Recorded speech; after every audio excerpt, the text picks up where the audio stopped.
Médaille du vainqueur de la Ligue des Champions autour du cou, Karim Benzema pose fièrement à côté d'une citation explosive. Deschamps a cédé à la pression d'une partie raciste de la France. C'est par ces mots que l'attaquant français du Real justifie sa non-sélection pour l'Euro qui commence dans moins de 10 jours. Des propos qui n'ont pas manqué de faire réagir la classe politique française. Je trouve ça insupportable d'abord parce que le sélectionneur, il est souverain dans ses choix, et ensuite parce que le fait de ramener en permanence les problèmes du pays à des questions de race, de religion, d'ethnie et de communauté est pas un signe de bonne santé. Je pense que Benzema, chacun le comprend bien, il parle aux Espagnols pour essayer de s'excuser de ne pas avoir été retenu dans les conditions que l'on sait. Bien, dans les conditions que l'on sait. C'est pas le sportif qui est en cause, c'est, j'allais dire, l'homme, tel qu'il s'est conduit.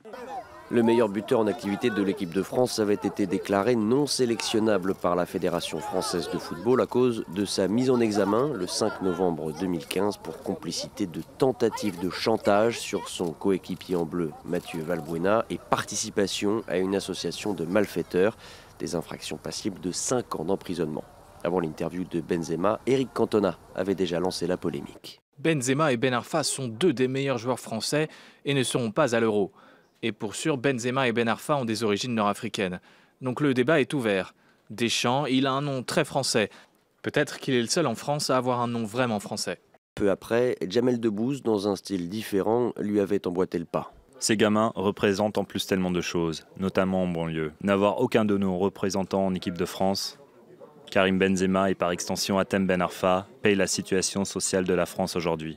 L'Euro commence le 10 juin. Entre les blessures des uns et les accusations de racisme des autres, les Bleus ne le préparent sans doute pas dans les meilleures conditions.